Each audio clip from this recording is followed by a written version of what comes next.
Thinking Basketball Podcast. My name is Ben. Welcome to the playoffs 2025. If you're with us on YouTube, I can't figure out how to get my microphone where I want it. We're already off to a smashing start today. Cody, longest NBA season's over. Now we're ready for the playoffs. It feels weird because it does feel like there's a lot of think pieces I'm seeing. I think I saw someone said that was an angsty NBA season. I don't remember who that was. It did feel like a long season, but at the end of the day, it was an awesome NBA season. It was a very enjoyable NBA season. I loved watching so many different teams and players, and there were great players that extended the longevity. There were players that made the leap to all-time sort of status. There were younger players that made a certain kind of leap. There were teams that were trying different stuff. There was just a lot of interesting things. So yes, it was long, and I would love for a 65-game season. But at the end of the day, this was a very good NBA regular season. Well, now we have we always do the preview show for the playoffs right about this point in the week where they have the play-in games now. And I was thinking about this. This might be the first time I can think of, because in 2023, the Lakers made the run from the play-in game and the Heat made the run from the play-in game. But I was not all over those runs. As much as I like those Lakers, that Lakers squad that formulated at the end of the year with Austin Reeves and Jarrett Vanderbilt, we did a couple videos on them back then. I think I've told this story before. I got about a quarter into the Memphis game in the first round series, and I was like, oops, I miscalibrated this badly. The Lakers are going to stomp Memphis in this series. And so the matchup that you get out of the 7-8 game then becomes a really relevant thing, right? Denver was the 1 seed that year. So if the Lakers had ended up in 8 and played Denver in the first round, Denver ended up sweeping them, you may feel very differently about that season, but also just from the way we think about the bracket and the way we're going to talk about the playoffs today. I was looking at it this morning, Cody, and I'm like, Golden State, Memphis. Golden State wins this and they get Houston.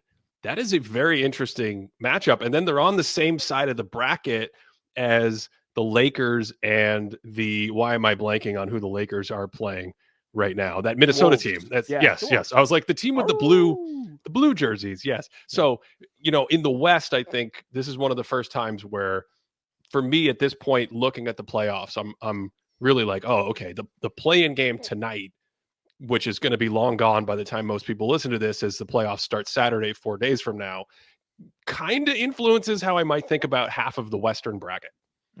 Okay, so the game tonight. You don't agree with that? I don't know. I think Houston's just going to sweep them?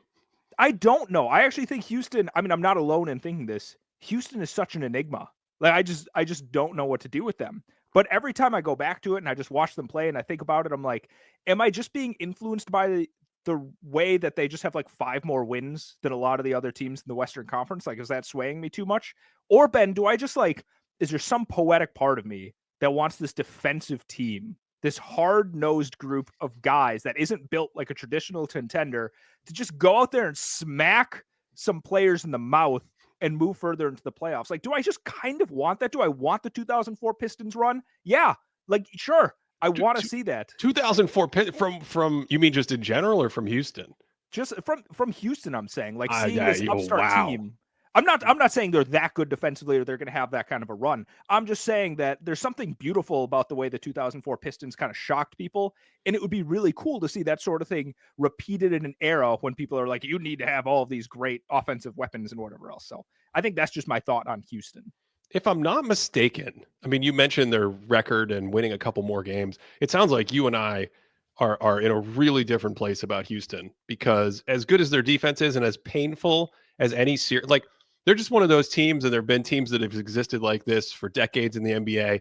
Even if they're a first round out, it's just not going to be an enjoyable series to have to deal with their physicality, their intensity, just the number of young athletic defensive guys they can bring into the game. Steven Adams for 10 minutes a game or 20 minutes a game, depending on how Ime Udoka's feeling about the matchup. Like, even Alperen Şengün has a little bit of a dog in him that he's going to get into stuff. So even if they lose in the first round, it's not going to be fun. But I think I posted in our group chat this week something about the records over the last 3 quarters of the season, which is not to say it's more important than the 82 game record or a trend over the last, since New Year's or something. All since the All-Star break has been even weirder than ever. We had that entire episode about like what is going on in March, and can you really believe anything that happens in March? But just as a frame of reference, I wanted to look at the last 3 quarters of the season. And if I'm not mistaken, Houston was not one of the top 10 teams by performance. So like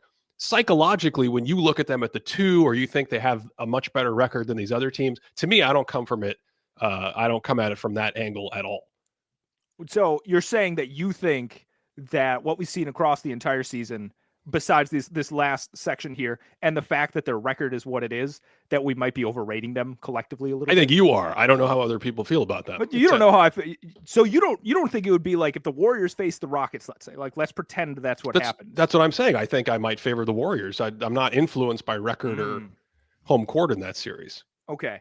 But you just said Houston's doing a 2004 Pistons run, so I'm just assuming we see this extremely differently. I'm saying that I would really like to say that. I have some deep concerns. We can get into that right now. Like I do think you probably need some consistent offense throughout a playoffs if you're going to be successful. And I do think Şengün has really done a tremendous job of just asserting his physicality on offense. Like he requires people to come in, double team him. He's got some great post moves and whatever else. I think he's a good passer. You know, I think I've talked about this quite a bit. I don't think he's an excellent or even a great passer. He's a good passer, but he's kind of got that physical scoring punch that, especially if you roll out a team like the Warriors, who are going to already kind of struggle to distribute their size around against somebody like the Rockets, like you can see some mismatches happen a few times. So I think they would get a lot of offense from Şengün, but I got to keep coming back to it. The fact that I just don't trust Jalen Green as like a lead guard creator. And I know people probably like Fred VanVleet is their lead guard creator,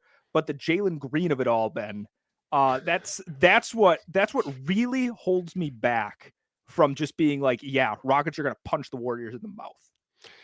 Yeah, I think obviously the scoring component is something to deal with. You know, did you see we did a video for members on their last meeting a week or 2 ago, whenever it was, Houston and Golden State. Did you see that game or see that video? Was it the Adams video or is that a previous one? No. This is the one on where they that held matchup. Yeah, they held Steph Curry to 3 points. Yep, I did watch that. Yes. Yeah, I went into that game, and one of the reasons we sometimes make content on a particular game or a particular matchup like that is because of how I went into that game with one mindset and I came out of it with another. And I just thought it was this very interesting space of like, oh my God, look at there. I see these clips floating around. They're harassing Steph Curry. He's held to 3 points. You look at the box score, he's 1 for 10. So you can infer that he did not have a ton of shooting opportunities throughout the game. We've seen this going back to high school where teams are double teaming him without the ball, and he's taking 0 shots an entire game.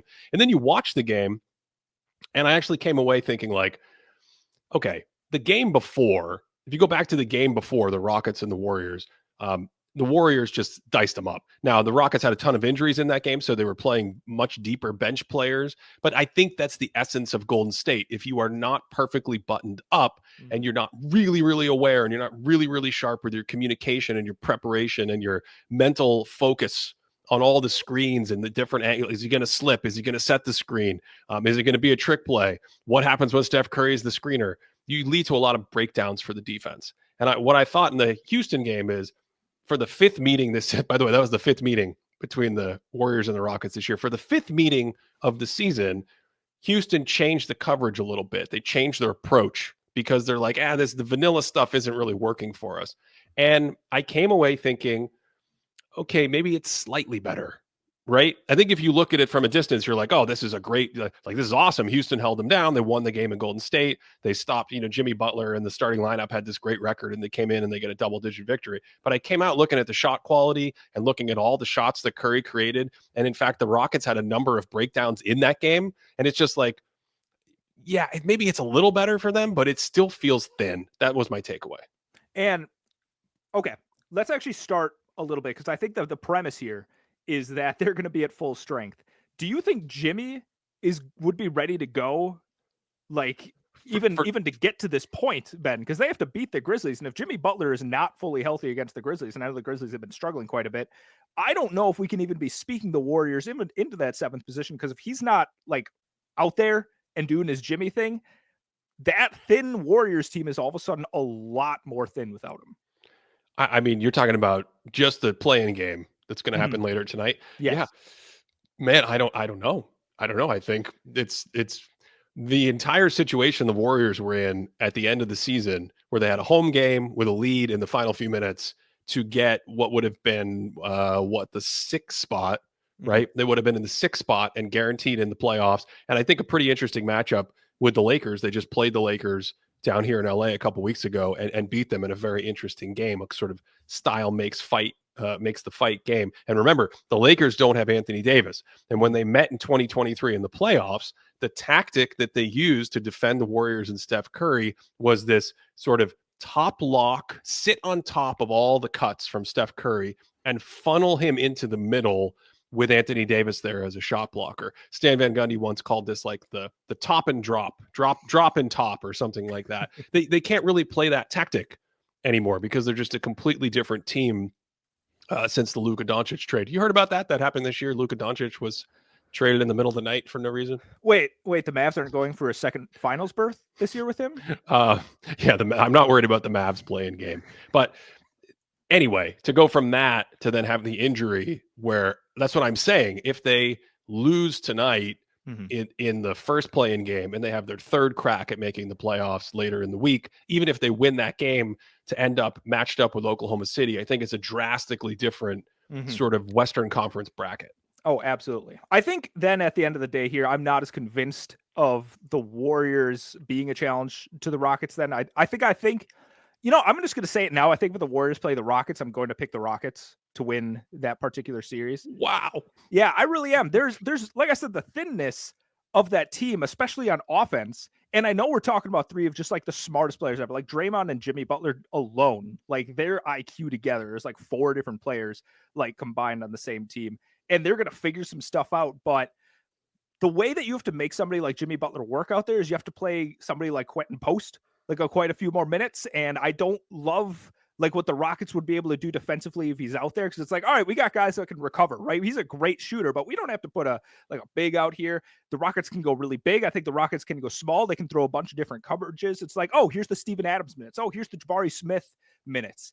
I just think there's a lot of different looks defensively, and the age of the Warriors is that after a few games of that, I could see them start to wear down a little bit. Like Jimmy Butler's had some awesome runs in the playoffs, but I feel like as he gets later and later in the playoffs, you see him taper down a bit. Like he wasn't dropping 50 against everyone. That wasn't the Bucks that one season where he went crazy in the first round. So I think the physicality that the Rockets can bring with their youth is going to be too overwhelming at the end of the day. Okay. I looked it up as you were talking. I should amend something. I think Houston ended up with like the ninth. I said they didn't have one of the 10 best performances in the last three quarters of the season. I think they were the ninth best, the way we look at it, which is your margin of victory, your opponent, the location of the game, et cetera, et cetera. So right there, they've been a solid team all year. But to me, you have youth, which is potentially a factor that you mentioned. And I just think go back to the original thing that you said, which is a potential lack of scoring.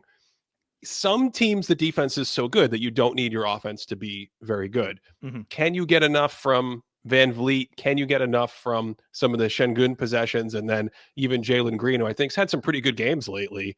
He's, any game you can get, including the Golden State game, like any game you can get a number of good defensive possessions from Jalen Green, and then the shots going down, and you get some of that jitterbug offense that he provides on that team. They're, like I said, they're not fun or easy to beat in those situations. But yeah, I think if they matched up, I would favor Golden State in that series. Okay, I do have to say that this is like one that I would love to circle, because there were some matchup I was really hoping for. This is one matchup I was genuinely rooting for, because they're so, like we just talked about, stylistically different, age-wise different, size different. Like there's a ton of different ways where it's like, well, we can rock paper scissors it this way, we can rock paper scissors it this way, but at the end of the day, I'm just not 100% sure how it's going to play out. I'm not sure how the Rockets are going to carry over into the playoffs. And honestly, the Fred Van Vliet piece of it, he's a guy that's been playing against Steph, or he's played against Steph Curry in the playoffs before. He's had success, at least being part of teams that have defended him well. I don't know. I think having somebody that's like, hey, here's what we've done in the past. I have some history with this dude and being able to play defense. I think having that kind of confidence goes and helps quite a bit when you have somebody that's sort of like a pseudo coach on the floor in that way. I don't know. I just really like what's going on with the Rockets right now, Ben.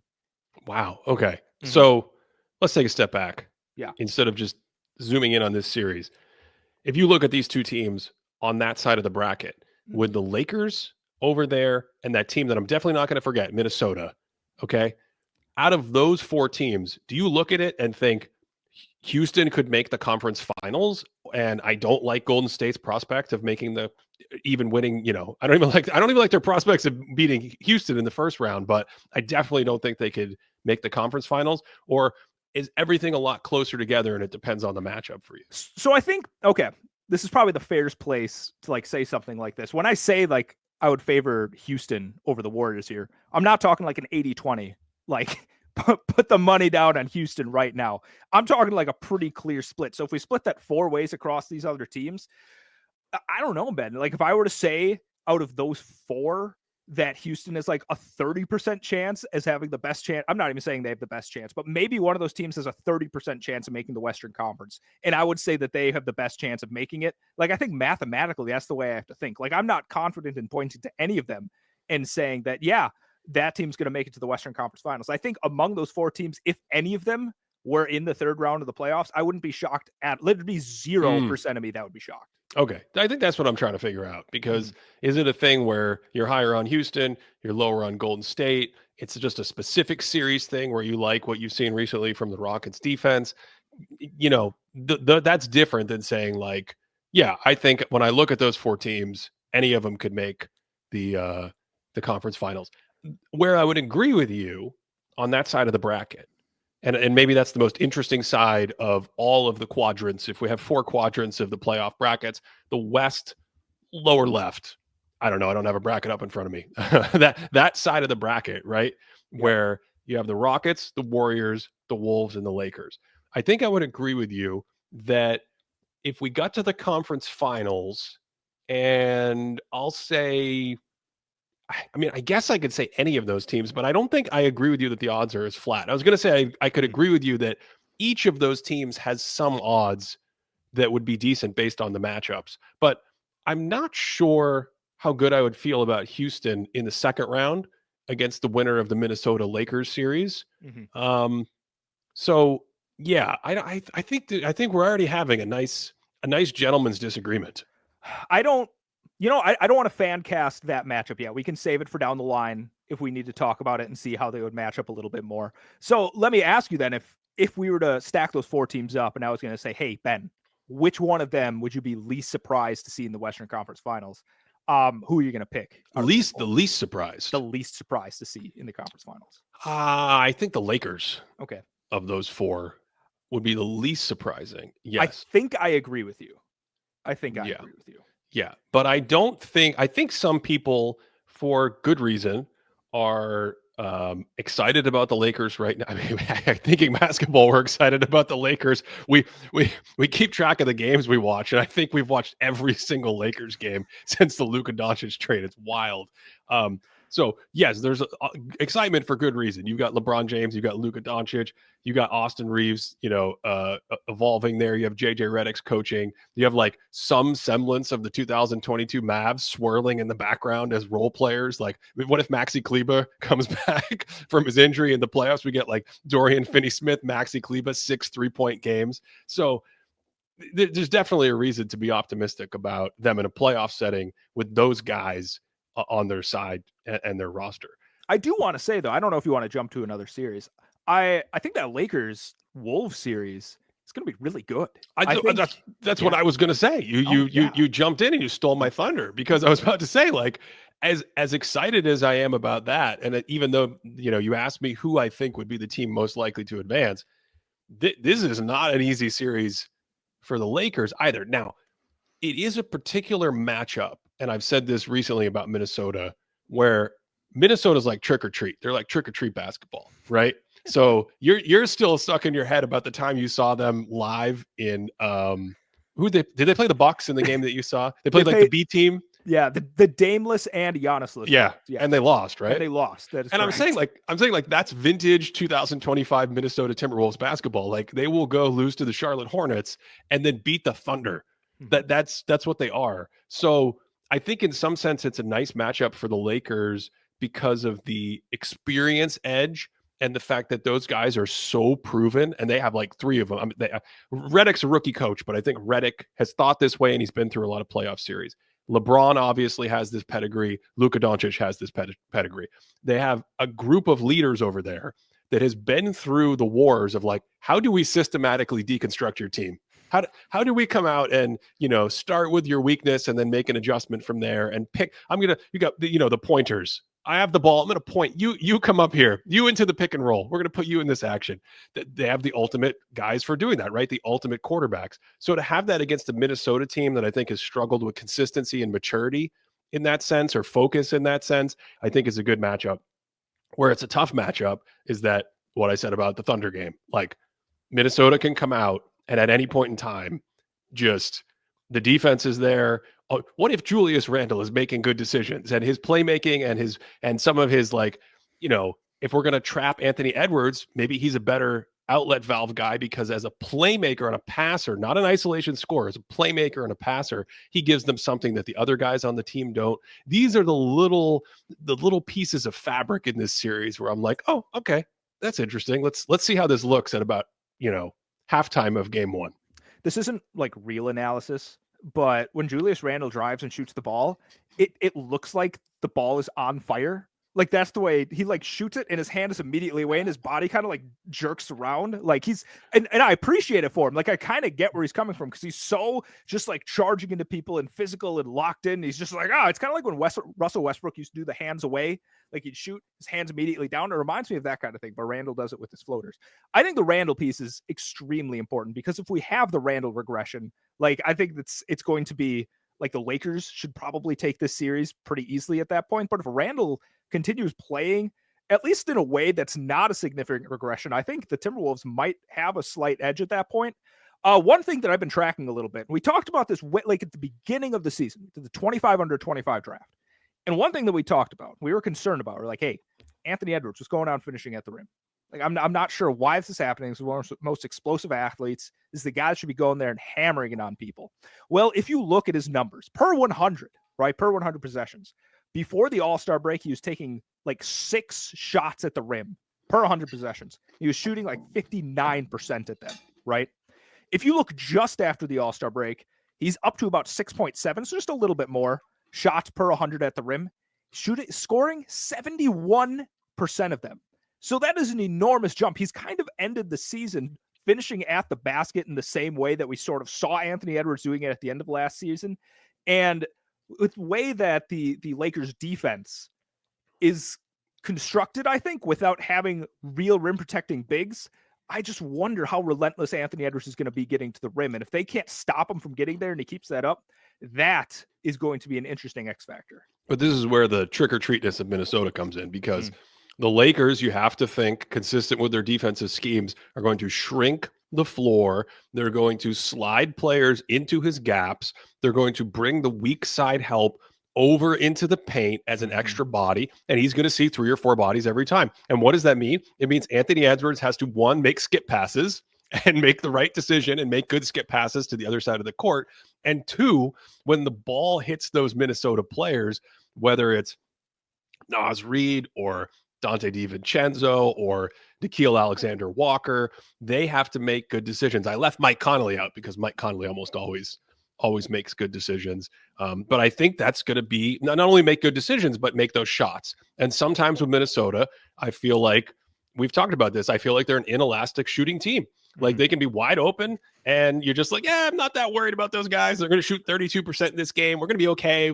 They won't brick everything, but we'll be okay. And there's other games where you're like, wait a second, I think we defended that pretty well. And what's this? Anthony Edwards has 8 threes in this game. That is not a good situation for us. So in that sense, I think it's a good series. Let's put it that way. It's a good series. All of a sudden, like Jaden McDaniels, what was it? It was against Denver in the playoffs last year. He had a 5 for 5. Oh, that was from 2. I'm not reading stats correctly.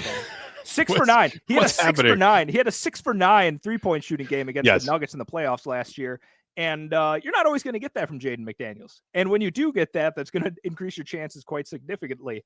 Here's the thing about the Wolves that scares me quite a bit. This is part of the trick or treat and the analysis you just talked about with Anthony Edwards swinging. Maybe the Clippers are probably in second place, but I think of the playoffs teams, no one's even close to being as poor of passers as the Minnesota Timberwolves. I don't think there's a team that's even close to being able to like move the ball, make quick, good decisions, handle pressure, and things like that. And obviously, we know in the playoffs, it's a lot easier to ramp up defensive pressure. It's a lot easier to throw schemes at teams that's going to make them make those kinds of decisions. And of course, you brought up Mike Conley. I think Mike Conley's a really important point here because I'm looking at the Lakers and defensively, they don't have a guy to really overwhelm Conley to the point where it's like, I don't know if we can play Mike Conley. I don't know if his size and maybe advanced age at this point makes it so we can't play him. And if they can get a lot of minutes from Mike Conley, who's easily their best, passer, an incredible shooter, especially from the spot up position, that gives the Timberwolves quite a bit more offensive potency if he's able to stay out there. Wait a second. They don't have a guy. I'm not quite following your last point. I feel like if there's a team that's designed to take Mike Conley and stick him on the bench, it's the LeBron James, Luka Doncic switch hunters. Maybe that's what they should be called. The switch hunters. You don't think they're going to go after Conley repeatedly? So, okay. On the defensive end, Conley's going to be picked on, right? But as somebody that can defend Mike Conley, like they don't have somebody like Amin Thompson where it's like, hey, just make sure Mike Conley can't exist and Mike Conley wouldn't be able to exist. Like the Lakers don't have a sick'em guy that they're going to be able to put on Conley. So offensively, Conley's going to have a lot more of his freedom. So I don't know. Maybe you're right. Maybe they won't be able to play him because LeBron and Luka are just going to keep swinging it back and forth until they switch him onto him. But again, I feel like there's going to be enough pre-switching, back-switching type actions from the Timberwolves to make sure Conley's never in that situation. Well, but I just mean they can't sick a defender on him to take him out of the game. Well, I don't know if he's good enough. You think he's good enough? I don't think he's good enough offensively to warrant that. I mean, they could put Austin Reeves on him. I don't think it's going to be a huge problem. I think he's good enough offensively, though, where the Timberwolves, I think, kind of need him.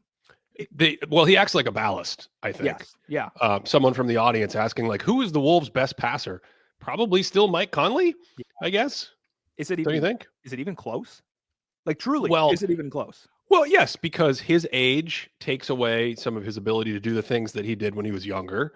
And Anthony Edwards' sort of scoring potency and his athleticism opens up certain playmaking avenues that no one else on the Timberwolves can probably touch with a 10-foot pole. And then when you look at all the other players in that lineup, how many of them can play as extra passers or connective tissue guys or secondary playmakers? I mean, I don't know. Julius Randle? I don't know. So I think it is, it's not like a landslide like it would be if we're talking about peak or prime Mike Conley. I think this is the challenge with aging small guards that we've seen over and over again. I mean, Kyle Lowry hung on forever, right? To the point where he was still giving like decent bench minutes a little bit in the 76ers Knicks series in the playoffs last year. But if you look at Kyle Lowry from his peak to the end of the period during the bubble in the 2020 after they won the championship, it's just like each year you notch him down a little bit more, another rung on the ladder, and then all of a sudden you look up and you're squinting and you're like, man, yeah, Mike Conley's not a starter anymore on a playoff team, that kind of thing. I still feel like when I watch Conley, he's still got the skittish change of direction that no one else really, like, he's so short and he can change direction so quickly, and he's not getting to the rim to finish, but it feels like he's able to get past that first line of defense and still make good decisions in that way. So if you pass it to him, it's not like, oh crap, we closed out on him, the entire possession's over. He can put the ball on the deck and still get in and move it around a little bit more. So I still feel like Conley is comfortably the best passer. I think someone in the regular season could make an argument that Randle could be, like, interestingly enough, the second best passer. But again, I think I said this before on an earlier pod. He's much more of a, I have the ball, I'm going to create type of passer, as opposed to like a connective tissue. I'm going to catch the ball and make a play from there. Like when Kyle Anderson was on the Wolves, he was doing that sort of stuff for them quite a bit more. This is like the liveliest audience I think we've ever had. And one of the things they're pointing, someone was yelling earlier about playoff Julius Randle. Right. And we've documented on this show before the history of Julius Randle's scoring and performance in some of the playoff series with the Knicks has been, for a player of that stature, that level of responsibility has sort of been all-time inefficient, right? Like real problems. I'm actually interested to see if he can tap into a slightly different role, try to do a little bit less, and therefore you have addition by subtraction.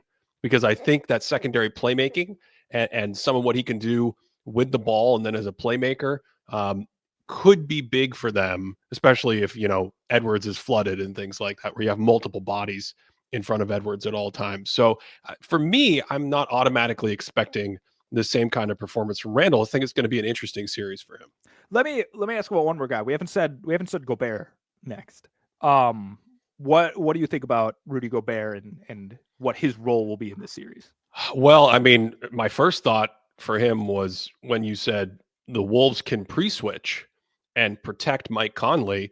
It's like, not if Rudy Gobert is out there, it becomes exponentially more difficult. When you have one guy you're hunting, it's easier to protect. When you have two guys, it's like, you'd think like, it's not that bad, but it's kind of like spacing with shooters. It's like you put another bad shooter out there and it just destroys your spacing. I think when you have another target that Luka or LeBron is going to want to feast on, and I don't want to be overly reductive, because I think one of the interesting things about this offense and about what JJ Redick has done and about LeBron's experience and basketball IQ, et cetera, is he said, we're going to have a lot of cool actions where we take advantage of the strengths of both LeBron and Luka and even Austin Reeves. I mean, these guys trusting Austin Reeves because Austin Reeves is so good offensively now. As a good example, we can run that 3-man action that JJ loves, where we throw it to the elbow. It's the Nuggets pet play.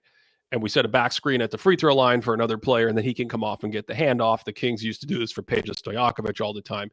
What if we put Luka Doncic at the elbow and had Austin Reeves set the screen for LeBron James? Like, that creates all kinds of issues for the defense. And then you put the ball in Luka's hands. We had one of the videos we did for members this year was on an old LeBron game from the 2015 or 2016 playoffs, where they ran this exact play repeatedly. And one of the things the Cavs coach discussed in that game, in that breakdown, was basically, we wanted our best decision maker, playmaker, passer to be at that hot spot with the elbow, because he can make all the passes, he can score. And in the case of LeBron and Luka, and this goes to JJ, like putting them in positions to work together where they're accessing their strengths. Those are two of the best skip passers to ever touch a basketball. So you put them at the elbow and they can access basically every other player, every option. So I don't want to be overly reductive to think that they're just going to switch hunt their way through the entire series, but we do know from seeing those guys before that they're gonna get excited to call someone up into the screening action. I was going to bring this up, and I see that the chat actually beat me to this. The commenters, do I call them the chat or like what's collectively? I like the audience. The audience. Oh, I like that. Yeah, the audience, the chatter in the audience is kind of bringing up this Jackson Hayes, Rudy Gobert thing, and I wonder like how many minutes Jackson Hayes is going to get, because if the Lakers play Jackson Hayes, I think that means we're going to get more Gobert, right? Like, we're not going to get like the famous Clippers versus Gobert series where, Terrence Mann is out on the corner and Gobert's trying to defend the entire court. Like, if the Lakers go completely small, I think it's going to be a lot tougher for a Gobert. But if you have somebody like Jackson Hayes out there that he can defend, I think he's going to find a lot more value. And you might say, oh, Cody, it's kind of dumb. Like, why would the Lakers play Jackson Hayes? Because there's the synergistic lob aspect to it. Like, Jackson Hayes is easily the best lob finisher on the team. And that's obviously like the highest value half court shot you can get. It's a lob pass from LeBron James or Luka Doncic when you're 7-1 and rolling down to the basket. I don't know how tall he is. He seems like he's 7-1. So I think that actually that shaves off a little bit of the Lakers' offensive potency if they don't have the rim runner that Hayes has. But then if you're taking that, then you're going to have to deal with Gobert being on the court. So I think there's a lot of really interesting stylistic choices that I'm interested to see. Like, I think there's going to be some games where Hayes doesn't play the second half, or maybe JJ Redick plays Hayes for 30 minutes or something like that. So I don't know. Lots of interesting stuff to watch there. I want to get to the other LA series in the West, because I think it's super, super interesting. But do you know the Lakers' net rating with Luka Doncic? I can't believe he ended up playing like almost 1,000 minutes with them. It feels like that trade just happened yesterday. Do you know their net rating this year when he played in Los Angeles?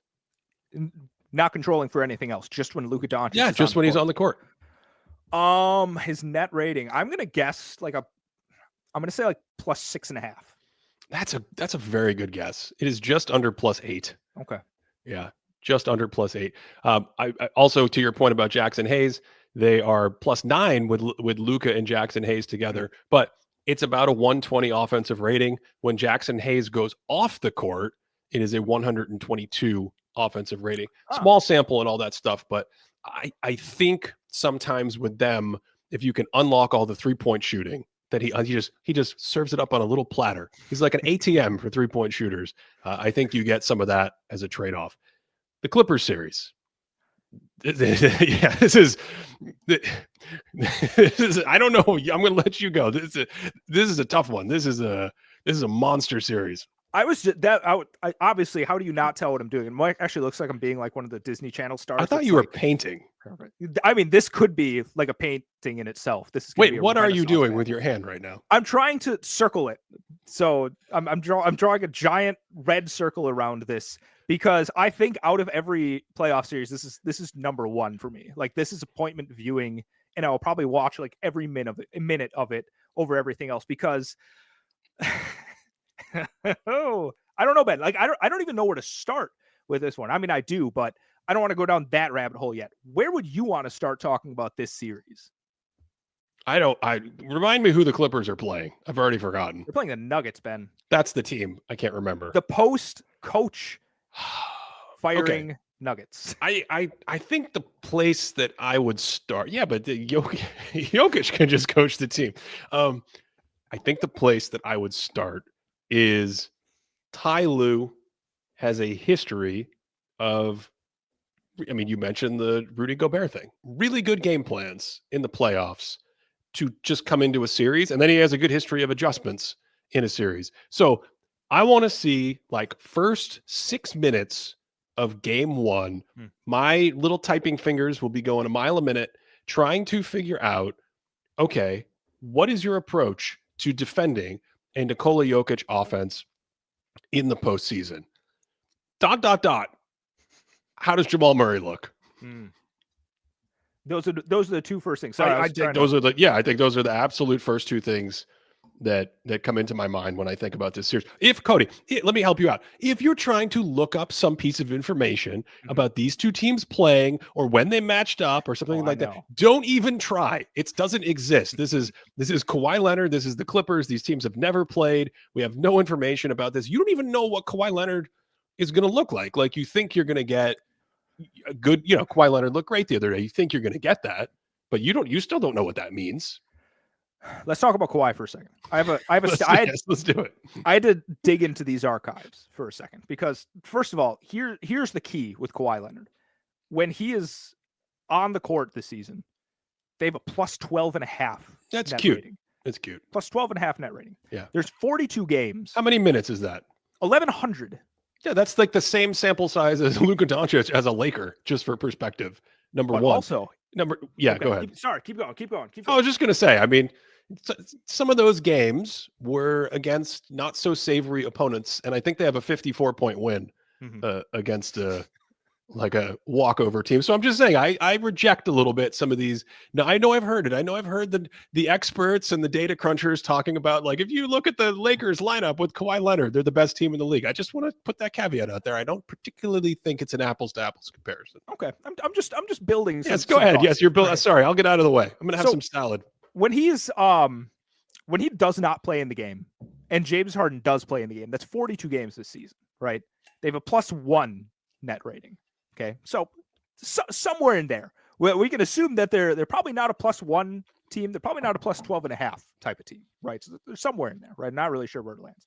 Here's the thing about Kawhi, and I had to really go in the archives to figure this one out because I was like, how consistently is Kawhi actually playing some big minutes, right? And he has only played without any breaks, right? Without taking a game off or going under 30 minutes. He's only played 4 straight 30-minute games twice, right? That's this season? This season. Okay, I thought you were going to say in the last 7 years or something. So this season, you can't have a game off, can't dip beneath 30 minutes per game. He played 4 in a row twice. For comparison, somebody like LeBron this season had a 16-game streak and a 5-game streak and a 14-game streak and an 11-game streak and another 11-game streak. My point is in the playoffs, if the Clippers are truly going to have a chance, Kawhi is going to have to play more than 4 games at 30 minutes per game. And there's quite literally no evidence of that. And I know people are pointing to the last couple of games. It's like, oh, Kawhi Leonard played 47 minutes in this last game against the Warriors. Kawhi Leonard played like 42 minutes the game before that. Sure, you can do it one game at a time, but can he keep it going for 6, 7 games? And, if they do make it past this round, can he go past 8, 9, 10 games? Can he keep that up? And I don't know. We have a lot of years of evidence pointing to the fact that I don't know if we can trust that, Ben. Do you think that the Clippers need some sort of 38-minute per game A-plus Kawhi performance to win this series? Because I'm not sure I do. Okay, here's my backup question. You have a backup question. My backup question. Okay, yes. What I was then going to ask is, do you think the Clippers without Kawhi Leonard could beat the Nuggets? I think I do. Yeah. I mean, I think without Kawhi Leonard, you're losing a lot in a playoff series, even if he's not the same as what he was a couple of years ago. You're losing a certain amount of offense, some shooting, and then defensively, one of those two-way forward flexible guys we talked about. He can just switch out on the perimeter, things like that. So you're losing another key body without him. The whole series, could they win 4 before they lose 4? I think it feels close. Mm-hmm. It feels close. Obviously with him, it is a lot easier. Yeah. But the reason I say that is because James Harden, who, another all-star offensive year, just had the huge game against Golden State the other day. Norm Powell, Ivica Zubac, those 3 have been great for the Clippers. They haven't been great for the Clippers in the sense that this turns into a championship level team, but they've been great for the Clippers in that pretty much out of the gate all year, you're like, okay, this is like a 45.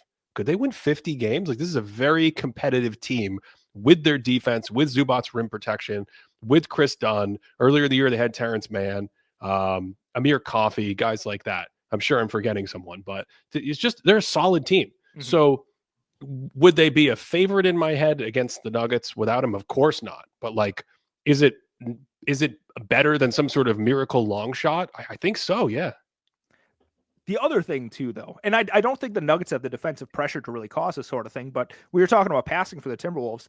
I think outside of Harden and then Kawhi in this case, they are the second worst passing team in the playoffs right now. I just do not trust anyone else being with Ivica Zubac, great season, right? Just a monster down low. If he gets a mismatch, he's hitting you with that hook shot.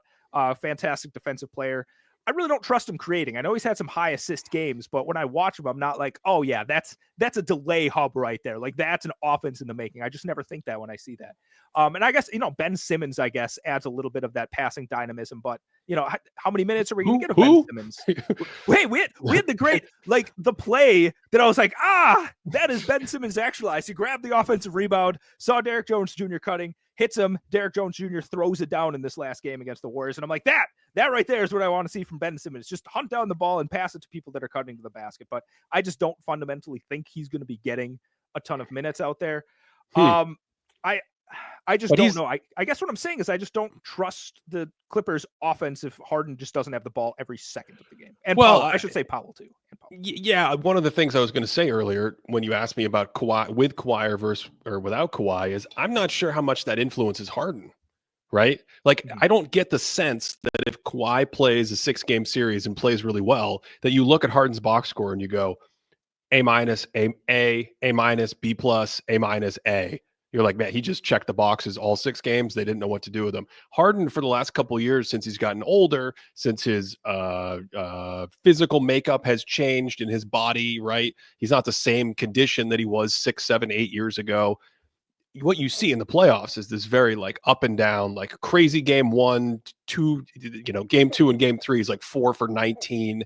And so I'm not sure how much Kawhi influences that. Does that make sense? Well, doesn't he influence in the sense that he's just taking an enormous load?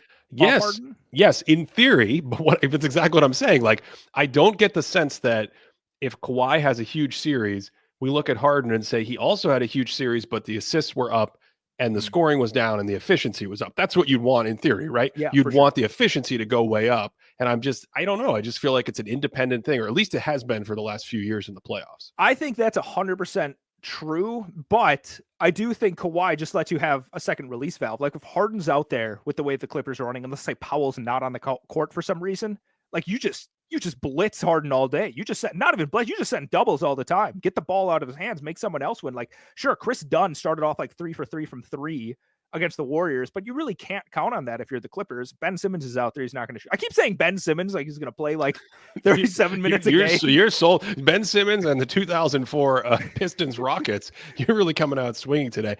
Can I cut off and jump in here? Please. We haven't talked about Nikola Jokic. Might be the greatest offensive player of all time. Yeah. When he's on the court, you had your fancy schmancy numbers about Kawhi Leonard and like, yeah, remember when Kawhi Leonard beat Utah by 54 points? The Nikola Jokic, when he plays, like I don't know if you know this, but the Nuggets are very good, Cody. They're very good. They have a +10 net rating when he plays in the game. Now we won't mention they have a -10 net rating when he goes to the bench, but when he plays in the game, when he's on the court, they have a +10 net rating. That's quite good. Mm-hmm. I mean, I didn't know if we needed to say more about Nikola Jokic. No, I'm saying in this matchup. Yeah. Do you feel like maybe we should do what we did on the other side of the bracket? Maybe we should take a step back. Okay.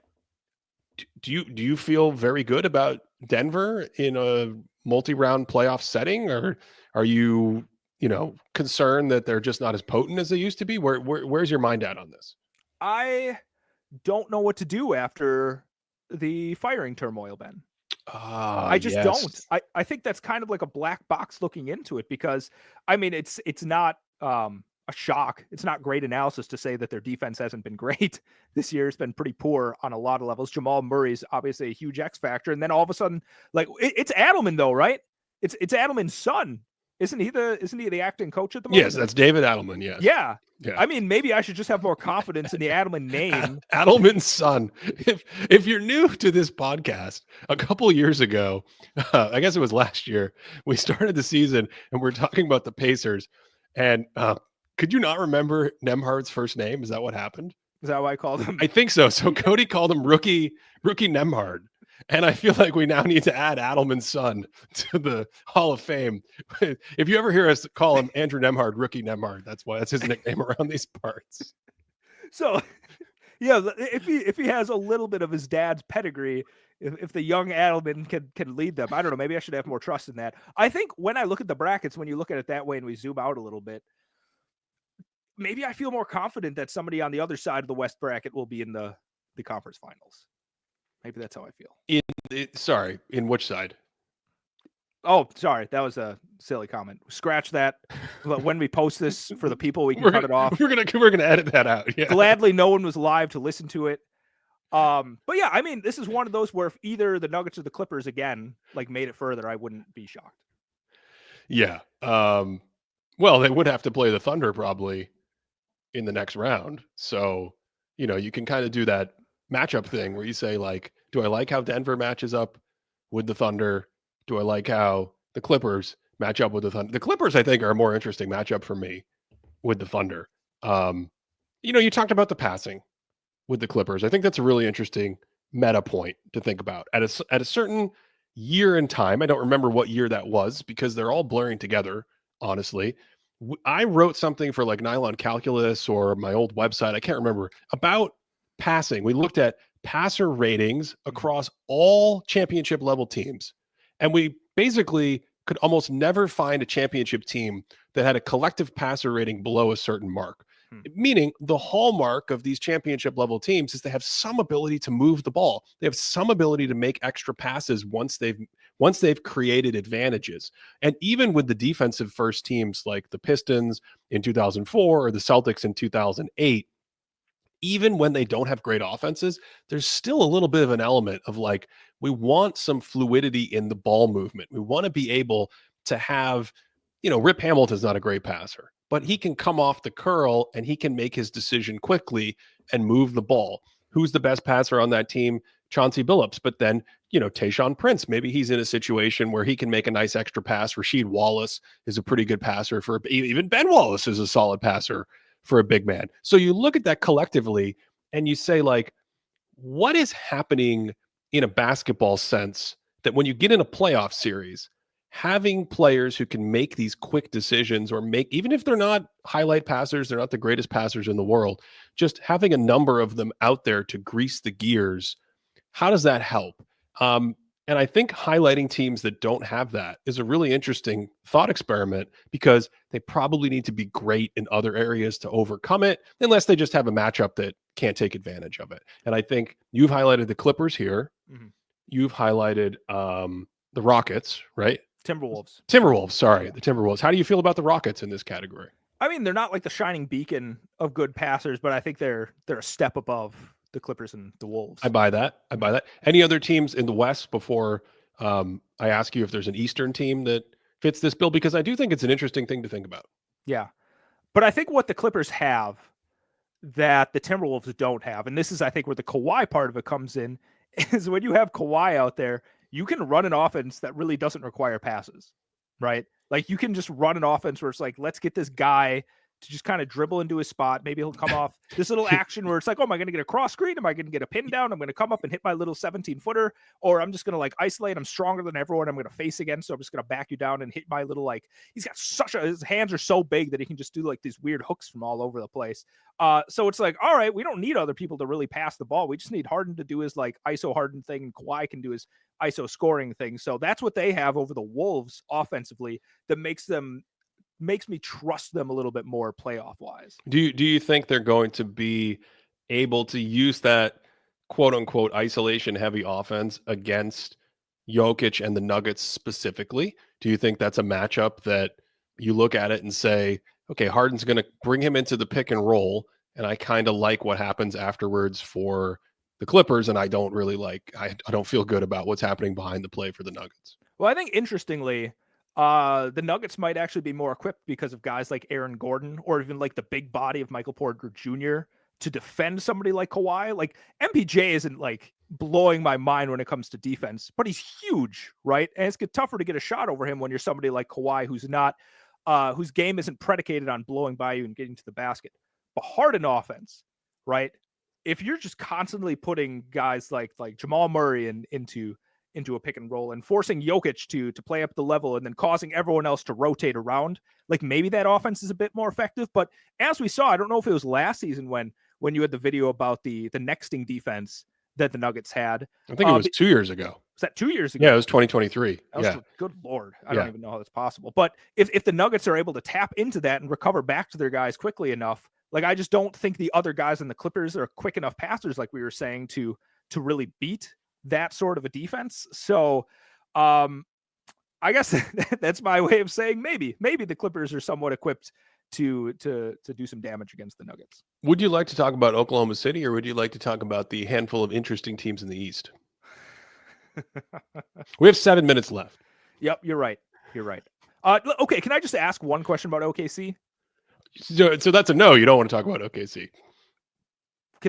Me asking one question, I think, is talking about them. Okay, all right. I don't know how long you want to talk about them. Do you see, like, what would be your percentage gauge that they make their way to the finals if they stay healthy? I think it's fairly high. Yeah. I think it's fairly high. I mean, there are some questions. They're still very young. They don't play like a young team, but I think the youth to me is relevant for Chet Holmgren and for Jalen Williams, because I want to see those guys physically, and to use your favorite word, Cody, meet the force of the moment in the playoffs. And I thought in last year's Dallas series, Dallas was a big bruising team that caused problems for that kind of matchup. And it was a really close series. And a lot of the Thunder, I thought, played very well, and especially Shai Gilgeous-Alexander, who just really impressed me and has rode that wave into an unbelievable year this year. He got even better in the offseason, which is so awesome to watch when you see high-level players in NBA history in the middle of their 20s and late 20s and early 30s continue to add things to their game. It's really spectacular. But Jalen Williams, had some bumpy moments. And then Chet, coming back from the injury this year, here's the thing I'll say about both of them in this context. At the end of last season, we had the points of emphasis allow way more physicality. Mm-hmm. The game to me this year is more physical than it was last year heading into the playoffs. I actually am concerned we might hit a boiling point with what the spirit of the rules actually allows, because both the offense and defense are now smashing into each other harder than ever. And this is happening on screens, but it's also happening with the ball. I don't know what's going on. We're going to have like Chet Holmgren actually broke his hip on this kind of play, but we're going to have plays where like defenders are coming over and going vertical while a defensive player is trying to ride or hand check a player, and the offensive player is torpedoing launching himself into both of those players possibly, and the refs go no foul, and every time you go no foul, each side wants to turn up the heat more. All this is to say, I think Chet, especially Chet and Jalen Williams, are probably going to have to meet that physicality at some point against some opponent. Combine that with the fact that they have a lot of sort of 3-and-D, dimes and D role players, and you can get dicey all of a sudden when you're a huge favorite and you're really good and your defense is really good and you're in games, and we've seen this historically, LeBron's Cavs, yada yada yada. All of a sudden, like, oh boy, all the role players are missing their threes. What's going on? We're down 2-1 in the series and no one can hit a shot. How's that pressure? So I think it's there, Cody. I think it's there. Especially if they get a particular matchup that can draw out all of those things that I just said in that matchup. But yeah, I mean, what was your question? To win the West? I think it's good odds. Yeah. Let me ask you a more interesting question then. Which Western Conference team do you think poses the best fight against OKC? I think it's Minnesota, and I think it's probably the Clippers, because I think those two teams can, I think, do the things I just talked about the most. Yeah.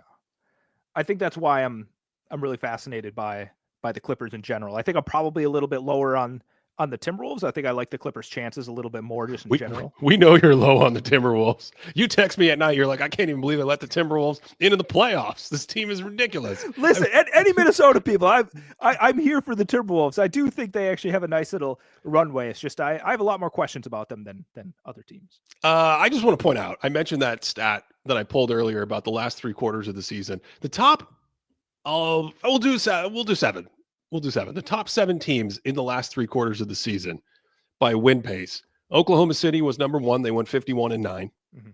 The Cavs were number 2. They went 44-15. The Celtics were number 3. They went 43-17. Cody, my Indiana Pacers went 41-18 to close the year.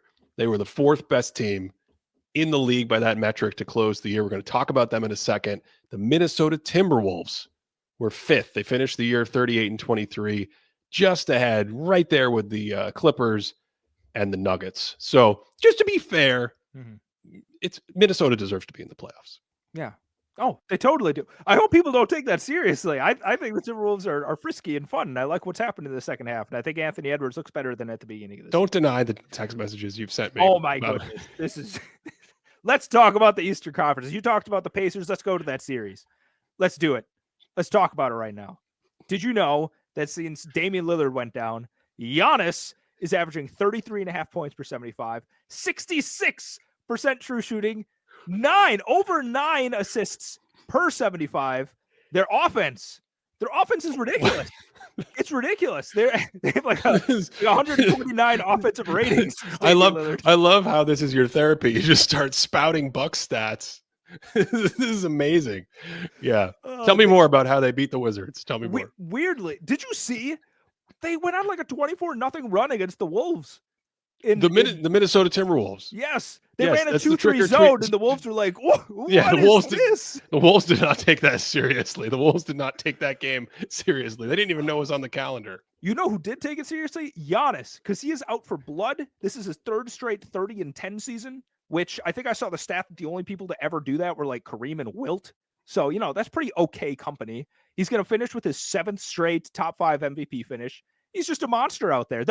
Weirdly enough, the offense is almost simplified now that Dame's out, because it's like, all right, I guess we're just doing the Giannis offense. Everyone, you don't even have to make decisions. Just catch the ball and shoot. If that doesn't work, just run back and do something about it.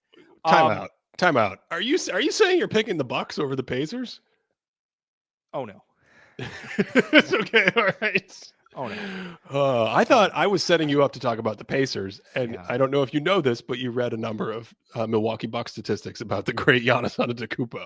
That's because I'm running out of time to talk about the Bucks this year. I will say that if you go back to March 15th, which is the last time the Pacers played the Bucks, that third quarter that they're playing is like an A+ Giannis defensive quarter. What game is this? March 15th. Oh, who's playing in this game? The Pacers. Oh, the last Pacer. Okay, that makes sense. The Pacers and the Bucks. Yes. I misheard you, and I was like, man, Cody's really deep in his bag. He's just like, did you see the third quarter Giannis defended on March 15th? No, it's a Pace. I think it's the last time they played the Pacers. And I'm talking like multiple pick and roll coverages. He switches on to guys and blocks them. He's out there deterring shot. It's really just an incredible effort on his side. And I think like Siakam brings a lot of physicality and power to that 4 position. And it kind of feels like he can be nullified when Giannis is out there. Like he's not able to Siakam as much as he's able to Siakam when Giannis is out there. I just think the Giannis of it all, Ben, we're just going to go back to that one a second time. It does complicate it a little bit. It's your third time, actually. It's the playoff preview. Be ready, kids. The Giannis of it all just really complicates it. And I think it's going to make the series at least like fun.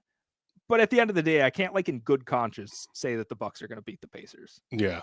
I think they're at a different level. I said it like 4 months ago, and a lot of people got really mad at me when I said I thought the Pacers were clearly better than the Bucks. No. The Pistons Knicks series is one of those interesting. It feels like it's turned into the NBA TV series where it's like a very interesting first round series, but neither of those teams really feel like they can play at the level of the Cavs and the Celtics in the next round. So I don't know if you have other thoughts on any of those other teams, 3, 6, 7, 8, 9, 10 in the East. Okay. That's really interesting you say that about the Knicks and Pistons, because this is probably offensive to people out there. I'm not super interested in the series. I kind of think the Knicks are going to kind of handle what they need to. It's a fun Pistons story. I like what they're able to do. I think Cade's great and whatever else.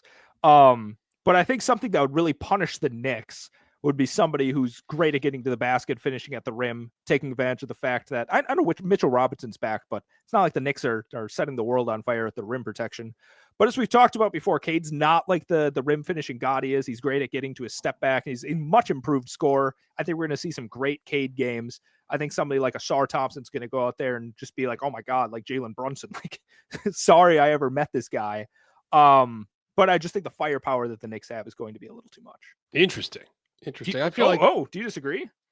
Well, I think it's a little bit more competitive. I feel like it's a tricky matchup for New York. I think the Pistons have had maybe their best moments this year. I mean, I'm sure I'm forgetting 1 or 2 huge wins. They did spank the Celtics in a game and things like that. But I thought some of their best moments this year were in their matchups with New York. Cade Cunningham had a great game in Madison Square Garden. I think you get a Sar Thompson. What's interesting is if you can start with a Sar on Jalen Brunson and create some advantage or in, more technically, like take away the advantage that the Knicks normally generate, then maybe you don't have to tilt the defense a ton toward Brunson and you don't get stuck with Cat and to some degree Mikal Bridges and Josh Hart and guys like that playing off of Brunson's attention, getting 4-on-3s, getting offensive rebounding opportunities because you're in rotation on double teams. I mean, I do think that's a very interesting, like you asked me about my first thought in some of the series in the West. I mean, I first thought when I saw that, I was like, is Asar gonna? I actually had this thought when I was watching Asar Thompson defend Julius Randle, and Julius Randle was like trying to do things against Asar Thompson, and I was like, you can't do things against Asar Thompson. The third time he went, the first or second time was not good. This was in their game recently, Detroit and Minnesota. And then the third time, Randall dribbled it off his foot out of bounds. And I was like, that's like three strikes and you're out. That's enough. No more trying to attack Asar Thompson. So I think if he can do enough to nullify some of what they want to do with Brunson, the on-off ball thing is the key.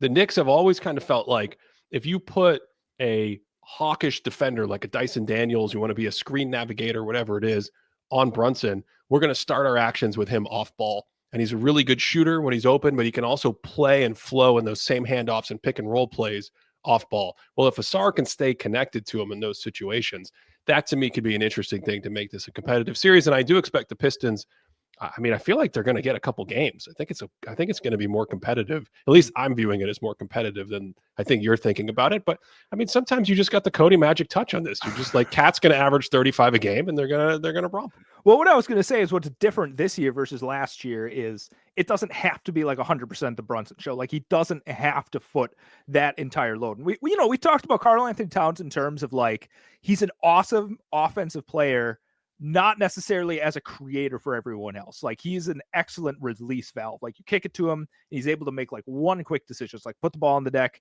go straight to the basket, or take a shot and figure it out from there. But he's not the guy that you give at the top and run like the Giannis offense like we see with Jaren Jackson with the Grizzlies. Like that's not the sort of thing you see with Towns.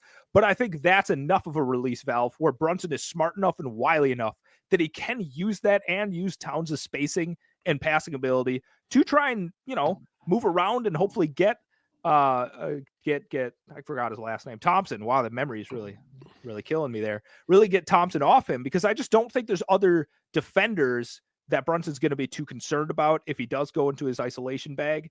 I don't know. I think on the other hand, like if we're just playing the one-on-one defensive game, which I just don't love to do necessarily, but I think OG Anunoby as somebody that can defend Cade Cunningham would be something I think the Pistons should be more nervous about than Brunson versus Thompson. We should have done more work this year on what being a father does to the memory. I would love some of your stories on that.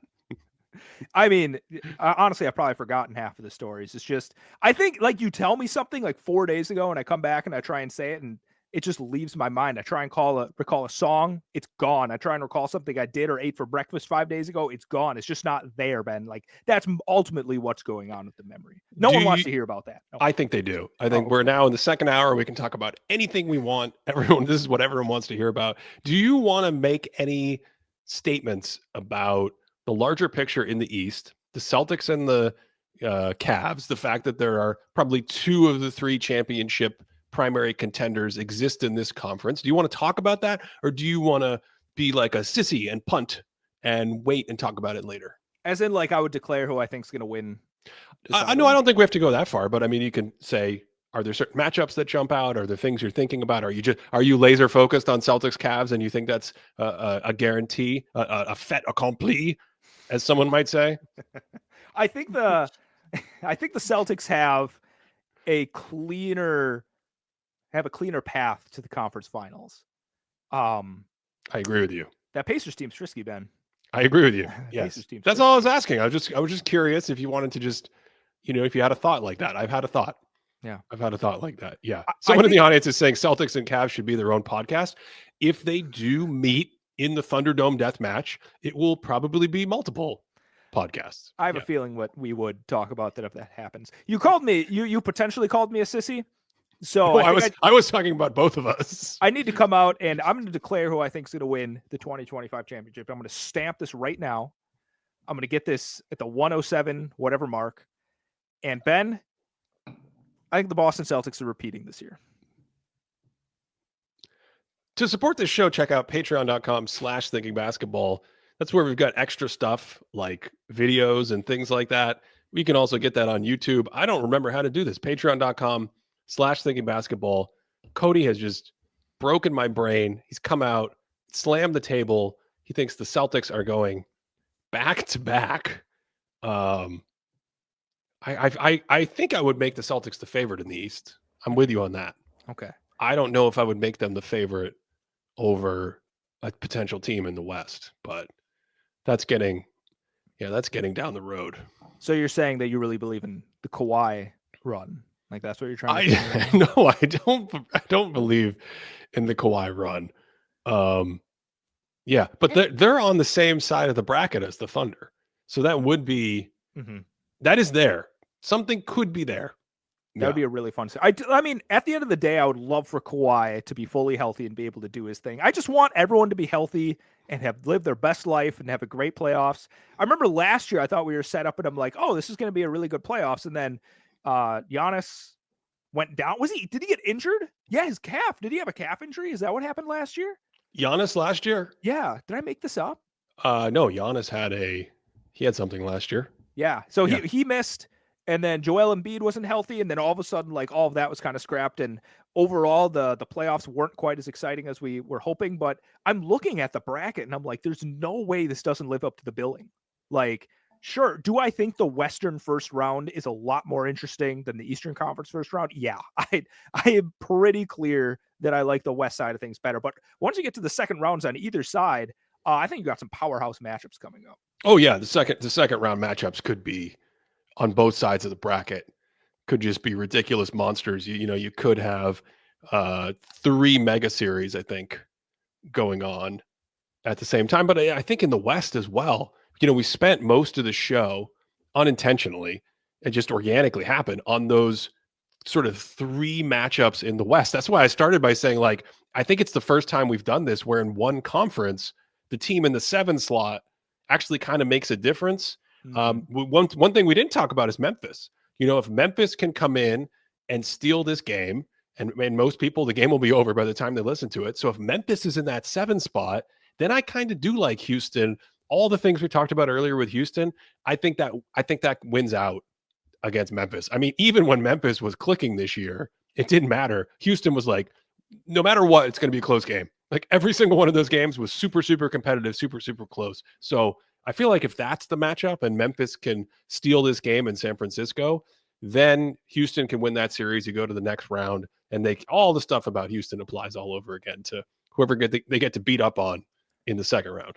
I think I'm going to say my two teams of interest, the 2 teams I'm watching the closest are the Clippers and the Rockets. Right. And I think the Clippers, I'm just interested because, like, are they healthy? But in terms of like the teams we're actually watching, the Rockets are just my number 1 team in terms of like, what is this actually going to look like when we get into a playoff scenario? So, yeah, you're absolutely right. This is amazing. Fight. I never knew this about you.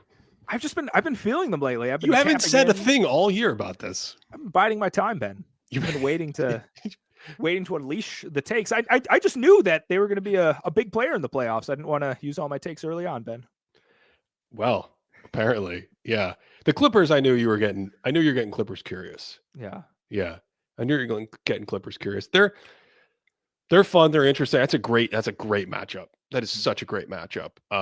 And I would be lying if I said I had a really good feel for that series. That series is one of the murkiest to me. I think maybe the murkiest out of the 8 first round series. I just look at that series and I'm like, I don't know how this is going to look. The other series, I kind of feel like I know how they're going to look, and the nature of basketball, you might be a little off on one thing. Like I referenced that Lakers Grizzlies first round series. I knew it right away. And then sometimes you have shooting luck and just things that happen with the way guys play. Oklahoma City, Dallas is a great example of that. I think last year, you and I think both of us were leaning Oklahoma City in the series. It ended up being a super close series.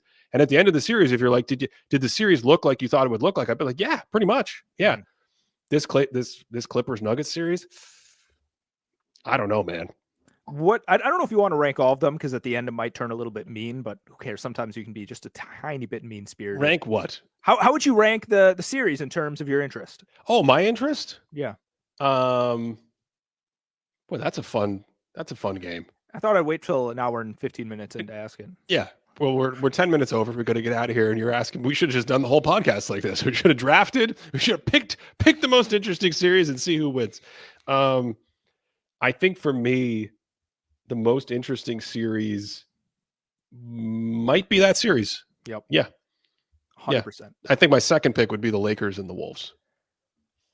I think, man.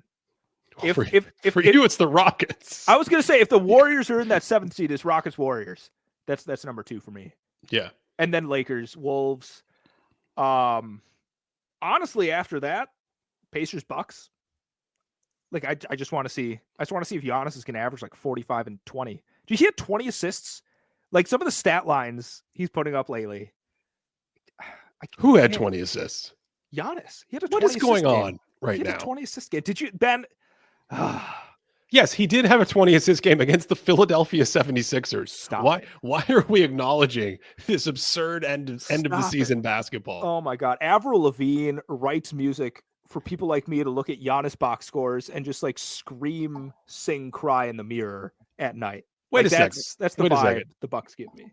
Did you see what happened at the end of this basketball season? I think the highest scoring quarters on record all have happened on like April 9th, and April 10th. I think some of the weirdest, highest scoring box game. Did you see this 40 points, 20 assists? It's like April 11th against the 76ers. And you look at who the 76ers are playing. They're playing like Steve Macaroni and like just people you've never heard of. That's not a real person. I just made that up. Yeah. I just refuse to acknowledge that this is something we should, analyze. I don't know. I don't think I'm going to watch any of the Cavs series in the first round. I was going to say that. Oh, this is good. We should have actually said this in the main part of the show. Yeah. I believe that who is it? Not Cleveland, Chicago, right? Yeah. Yep. Who else is it? You got Atlanta, Chicago, and Miami. Yep. I guess Orlando's in there. Yeah. In the play-in spots. Yep. Chicago feels like the one team that just would make it scary for a second. Oh, right. Ooh. Yeah.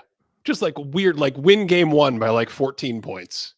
Just something weird. Now the Hawks in the regular season had a ton of success against the Cavs in their matchups. Although I think that might have been a little more the Jalen Johnson Hawks versus the Hawks we've seen lately. And the Hawks are always feisty in playoff series until they're not. But yeah, the Bulls, out of those 4 teams, like the Bulls could do some weird stuff in a playoff series. I want to elevate. If the Bulls can get into a playoff series, I want to elevate whatever series the Bulls are in. I guess it would have to be the 1-8 series mathematically, right? Well, now that we're just like writing fanfic at this point, like no, this is your answer to your question about the series I'm most interested in. No, okay, that's fair. Sorry, I didn't want to push it aside, but I was going to say I would like if the Magic can get in and just like Banchero and Wagner are just like we figured this out. We learned how to shoot. We learned how to perfectly play together. I know how to move the ball perfectly well. Like that would be fun. The best case scenario is the Clippers go up like 2-0 against the Nuggets. The Magic are up like 2-1 against the Cavs. The Rockets sweep the Warriors, and all of a sudden people are like, what's about to happen in the rest of the playoffs? The Magic. Yeah, you heard me.